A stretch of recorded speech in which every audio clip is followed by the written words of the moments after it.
You finally get diagnosed. You finally get a prescription. You finally feel hopeful.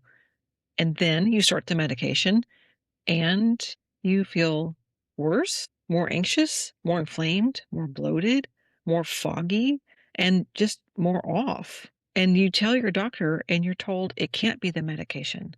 But what if it actually is? I'm Dr. Avery Carpenter. I'm a functional medicine practitioner and board certified chiropractor. I've been learning about and working with autoimmune disease since 2006, and Hashimoto's has been a primary clinical focus for most of my career. I've worked with thousands of women who were told thyroid medication would fix the problem, many of whom only felt worse after starting it. And there's a reason for this, and I'm going to walk you through it. Every thyroid prescription contains two parts. There's the hormone part, the active part, that's the T4, the T3, and then there's the inactive ingredients. These are fillers, binders, dyes. And for many people, those inactive ingredients don't matter. But women with Hashimoto's often have heightened immune sensitivity.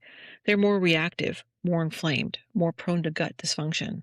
And those inactive ingredients are not necessarily inactive to the immune system. Let's take Synthroid as an example. It contains lactose. So if you're lactose intolerant, that can absolutely create symptoms like bloating or inflammation or brain fog.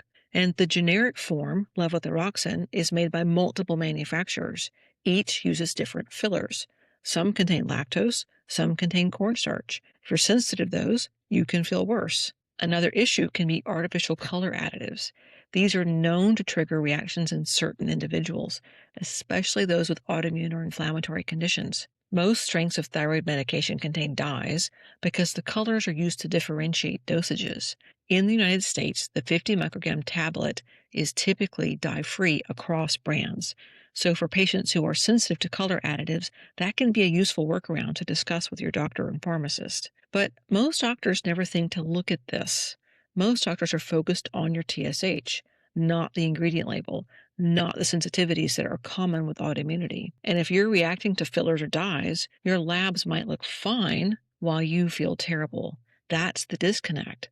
So what can you do? You can ask your pharmacist if a different manufacturer is available.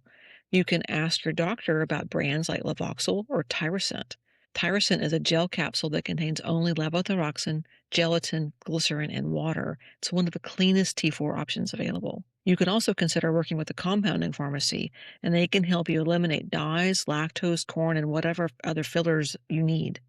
But here's what this really comes down to. If you feel worse and no one takes that seriously, you'll either quit the medication on your own, and you might need it, or you keep taking something that your body is reacting to. Neither is a good long-term plan. And here's the part most people miss. If you keep exposing an already reactive immune system to ingredients it's sensitive to, that can perpetuate inflammation and potentially contribute to ongoing autoimmune activity over time. That's not something to ignore. Staying in that loop for years, adjusting doses, switching brands randomly, feeling dismissed, costs you time, energy, confidence, and momentum. It keeps you stuck. Now, let's zoom out for a moment and talk about the bigger picture. Thyroid prescription does not treat Hashimoto's. It replaces the hormone that your thyroid is no longer able to make.